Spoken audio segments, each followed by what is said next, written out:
bad couple. Are they talking about us? Shh. Wait. Are they talking about us? I think I heard Past the Wire. Past the Wire TV. They are talking about us.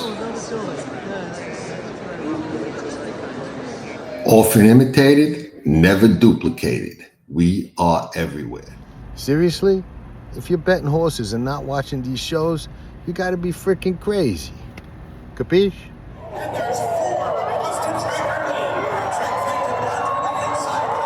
You're watching Past the Wire TV.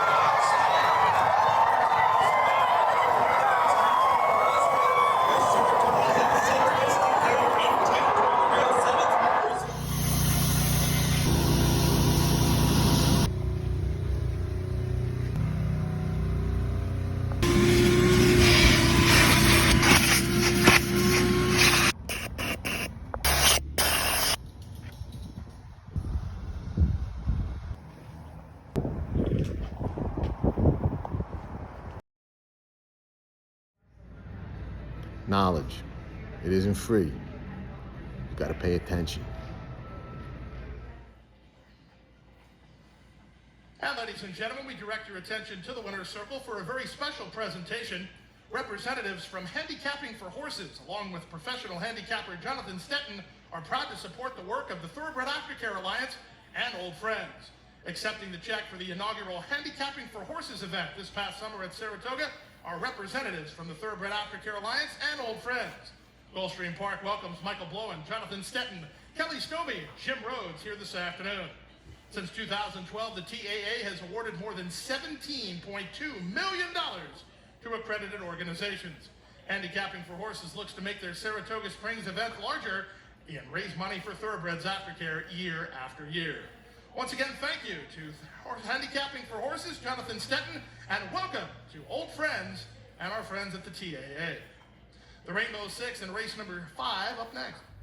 Ciao tutti. Welcome back to another Past the Wire TV Thorograph show.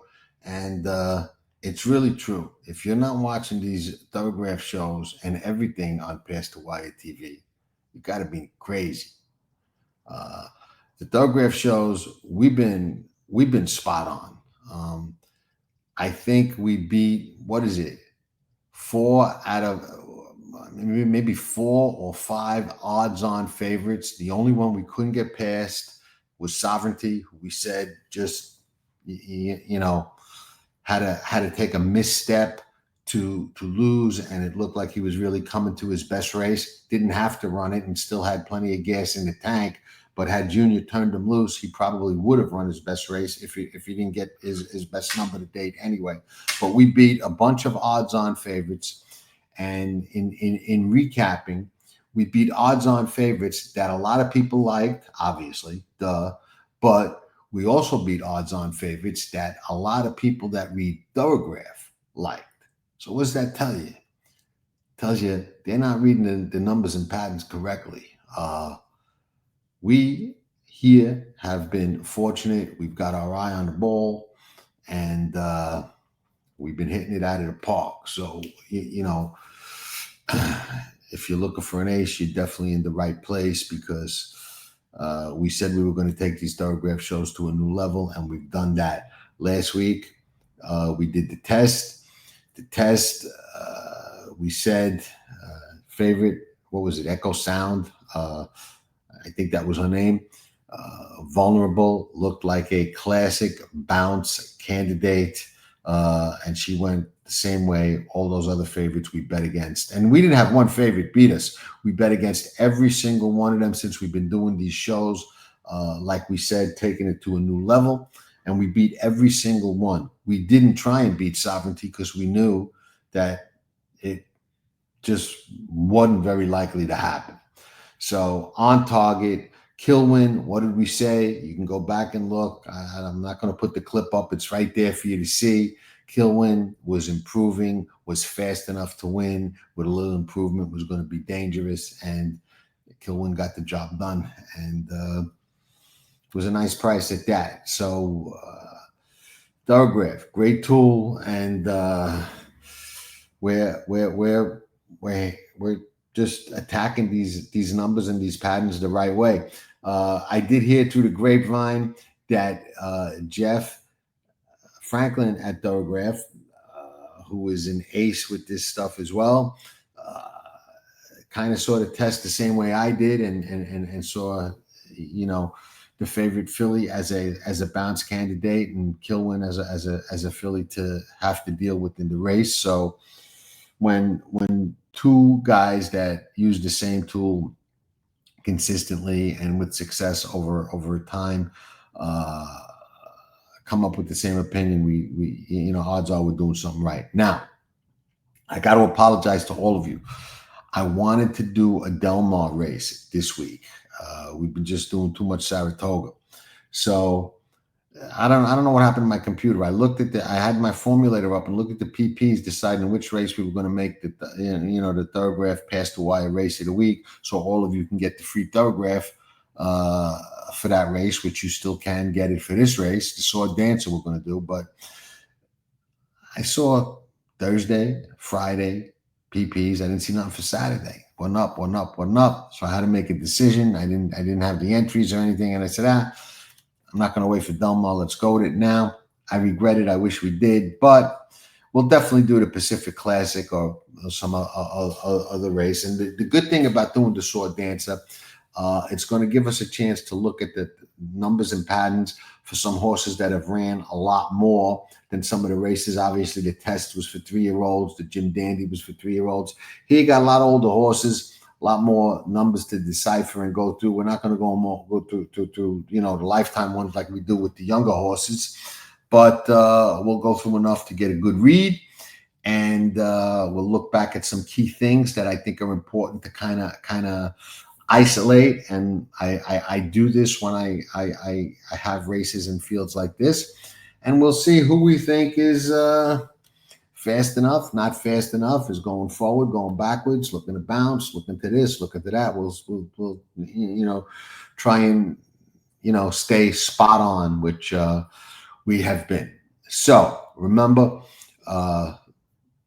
we're not handicapping, deep diving the race like Gio and I do on Saratoga Saturday. This week, Charles and Gio are doing Saratoga Saturday. I'm just doing the Thorograph show. So they're going to deep dive a couple of races, or at least give their opinions on a couple of races. I think the 2 stakes on Saturday, the Sword Dancer and what is it, the Belmont Invitational or the Saratoga Invitational, whatever it is, the turf race, you know, the 2 turf races. So, you know, again, we're not handicapping the race. We're isolating the numbers and patterns on Thorograph as to, like I said, who's fast enough, who's too slow, who's going forward, who's going backwards, who, you know, is likely to take, you know, a step ahead, and who's likely to maybe regress or bounce, and, you know, that kind of stuff. And then, you know, you factor that into, you know, how you view the race. Now, sometimes we isolate winners, and you know, it happens all the time, but I still handicap the races. Thorograph is part of my arsenal, I'd like to call it. So I guess we'll get into it.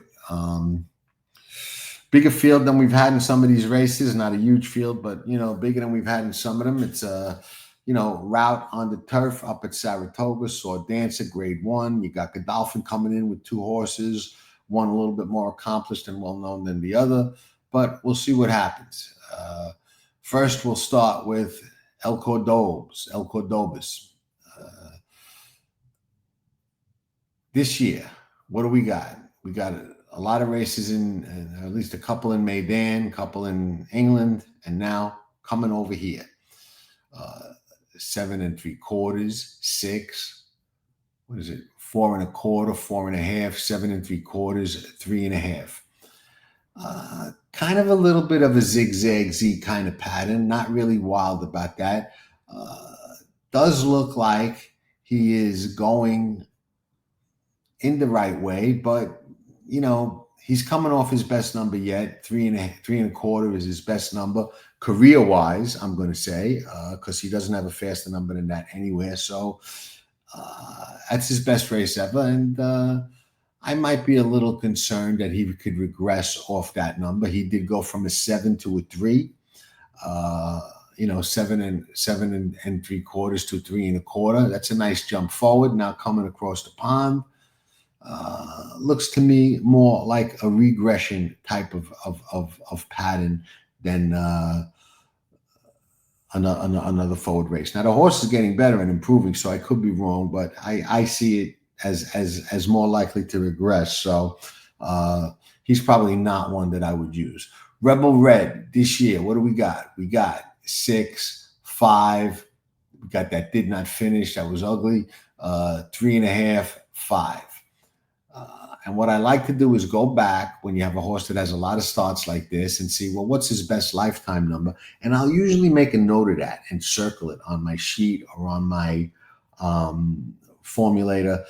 Even if I'm doing it on the iPad, I'll just make a note and circle it with his best career Thorograph number, only because I like to, it's like a little nuance. I like to have it right in front of me, glaring. I'll also make notes on my formulator, who's going forward, who's going backwards. I'll use arrows on the side so I know, and I'll project where I think they're going to run, what kind of number. So these are little things that I do. You don't obviously have to do them, but Rebel Red's got a pattern that is he's kind of established what he is. Like I said, 6, 5, didn't finish, but whatever. Comes off that 3 1/2, 5. He's got a 3 1/2 at the end of last year. That's his best lifetime number, 3 1/2. I don't see him going past that, and I don't think 3 1/2 is going to be fast enough to win this race. So that's 2, the first 2 that on Thorograph I don't like. Vote no. Do we vote no? Do we vote yes? Let's see. This year, 6 1/2, 8, 5, 5, 3 1/4. Okay. We look back, 3 1/4, his best lifetime number of all his starts. And he's had his share in them. He's run at 2, 3, and now 4. 5, 5, 3 1/4. I like it. I think he's got a good pattern, and the 3 1/4, if he goes forward off that, I think puts him in the ball game. 2, 1, 0.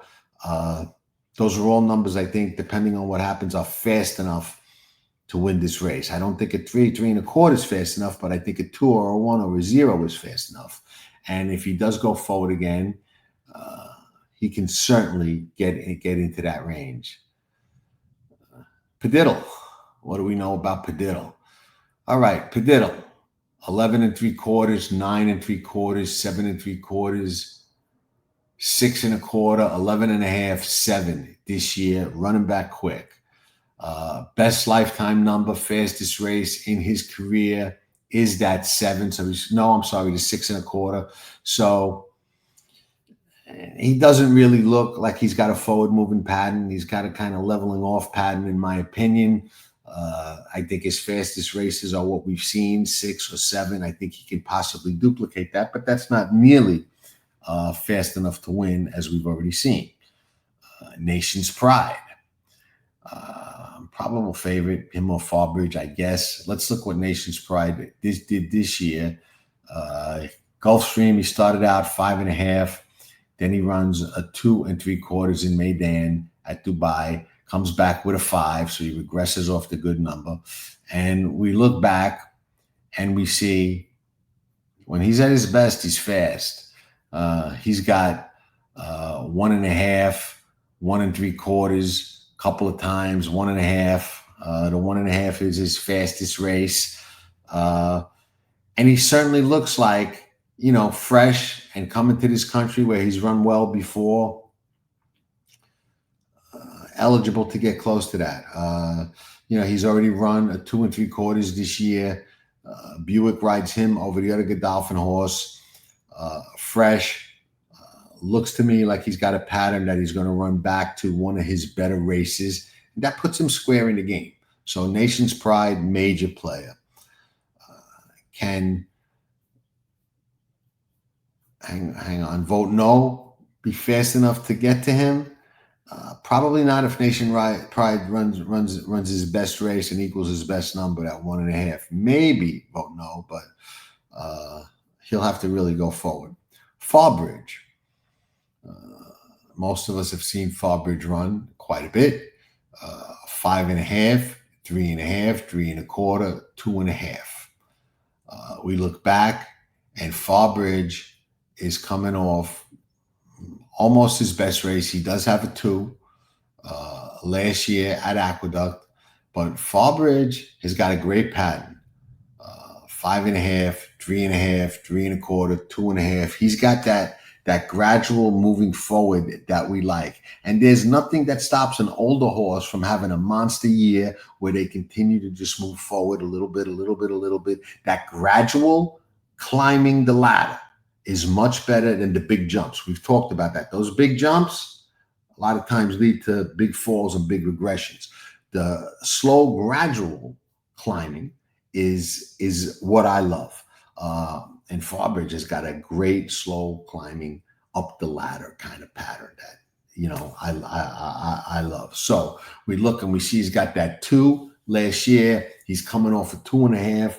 I think he's going to go forward, and I think, you know, he's going to run his best number to date, and that makes him a handful for Farbridge because he's right there with him and could maybe even go past him. I mean, if he goes from a 2, 2.5 to a 0, which is not unheard of the way he's progressing, I think he's a handful. El Bazine. Okay, what do we got here? We got 2 races to look at. We got a 6, we got a 4. Lifetime fastest race is that 4. We got a horse that's steadily getting better, El Razine. El Razine, we got last year, he closes out with 11.5, 7, 6 3/4. He's got 3 races before that, were not particularly fast, but let's focus on the 11.5, 7, 6 3/4. This year comes back, goes forward, 6 at Keeneland, 4 at Saratoga, now comes back again. 6, 4. What do I see? I see 6, 4, 2, 1. That's kind of like a fringe play. I mean, that's right there with you know, the better horses in here. And he's definitely got a pattern suggesting that that's exactly what's in the cards. So El Razine for Todd Pletcher, my book, dangerous, going the right way. Dylan Davis, we know he's making a lot of the right moves, making the most of the opportunities he's getting. Like it. Grand Sonata, this is a horse that's had a lot of starts, 3, 4, 5, now 6 years old. So let's look at what he's doing this year. 4, 4, 5 3/4, did not finish a 4. You go back and he's got a 2 3/4, his lifetime fastest race. I don't see anything that jumps out to me that says he's going to equal that fastest race, which would make him a contender. He's kind of got a steady, it is what it is kind of pattern. Probably going to run somewhere in the vicinity of 4, 5, maybe get a little better 3, maybe it'll get a little worse 6. Any way you slice that, it's not going to be fast enough to win the race. Utah Beach. What do we got? We got another one that's been around a while, 3, 4, 5, didn't run a 2. But this year at 5, we got 4.5, 5, 3 3/4, 2.5, 4.5. That 2.5 is his fastest race this year and career. But he's got a 3.5 last year. He's got a couple of 4s. You know, he's always there, you know. He's always just a step away from being the top echelon with those 2s and 1s. But, you know, he does have that 2. He regressed off it to the 4.5, but he's got some time. So I see 4 1/4, 5. He's got that 3, the 2.5, and then the 4.5. He regressed a little bit. Now he's got some time. I think he goes forward. I think he's got a forward moving pattern. And I think if he goes forward and runs better than that 2 1/4, he's another player.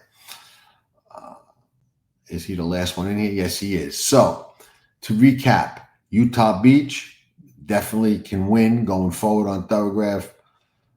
Grand Sonata, not so much. El Razine, definitely a pattern to watch. He's probably got to improve a little bit more than some of the others on there, but it definitely looks like he's heading in that direction.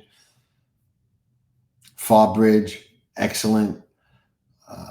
No knocks on his pattern. Nation's Pride, we know he's run the fastest to date of anybody in here, and he looks like, he can certainly produce that kind of race again. Does Farbridge go forward enough, or any of the others go forward enough to handle that? Very likely. Very likely. Padiddle, we said no.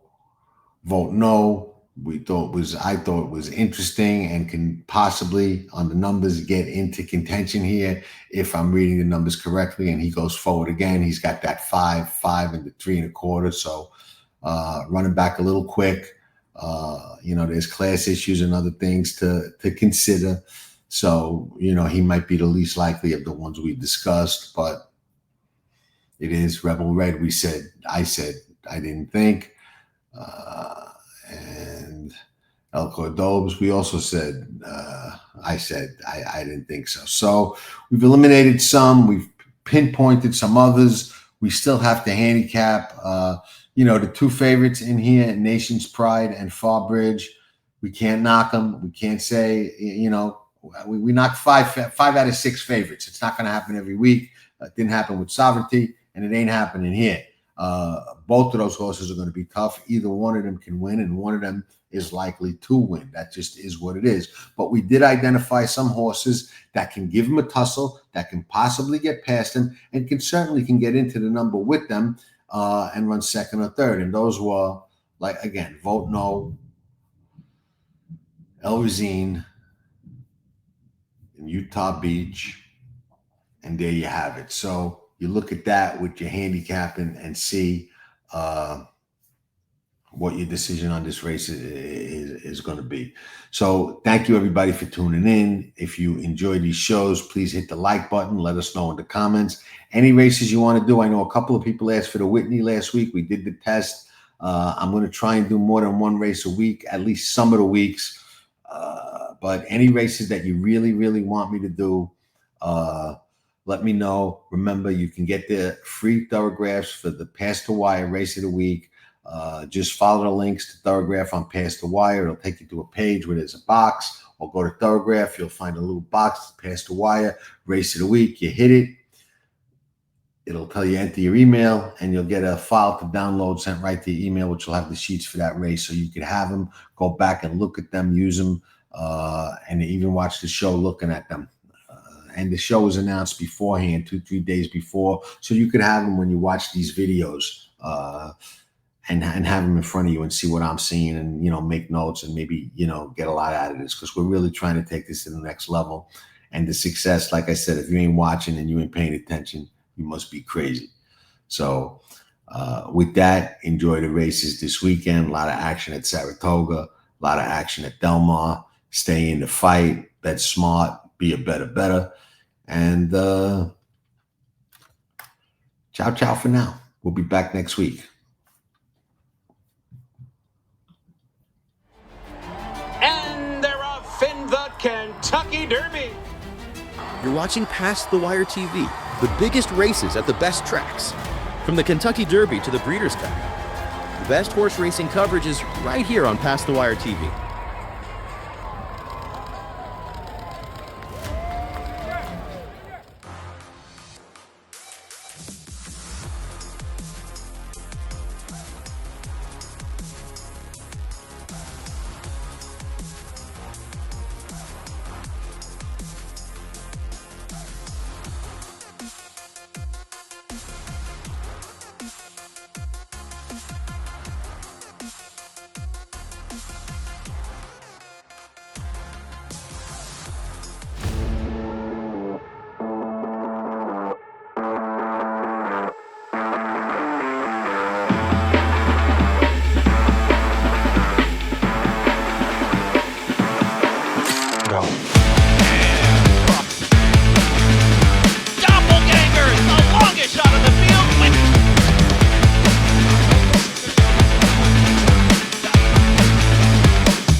dynasty in motion, reshaping the sport's greatest tradition, channeling the legends of his line and surpassing them. 4 of the last 6 Derby winners carry his genes. A Golden Son, a Horse of the Year. Another chapter written beneath those iconic spires. Derby dreams fulfilled for the titans of our industry. From authentic to sovereignty, a legacy both real and supreme.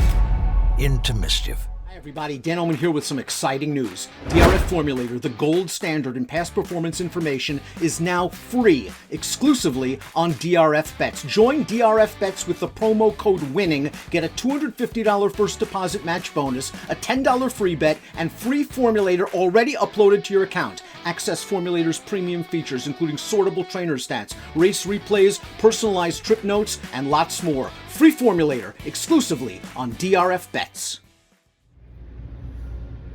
Often imitated, never duplicated. If you ain't smooth, you ain't never gonna be a smooth operator. Here comes journalism, here comes sovereignty, and they square off, heading to the final front. Sovereignty wins the Derby! You're watching Past the Wire TV. Hit that like button and subscribe to Past the Wire TV. Nobody does it better.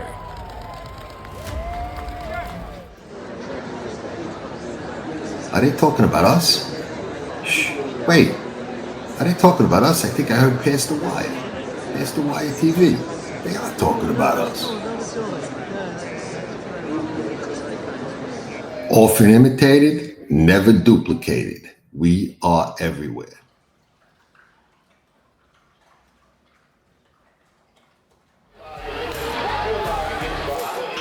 Nobody does it better.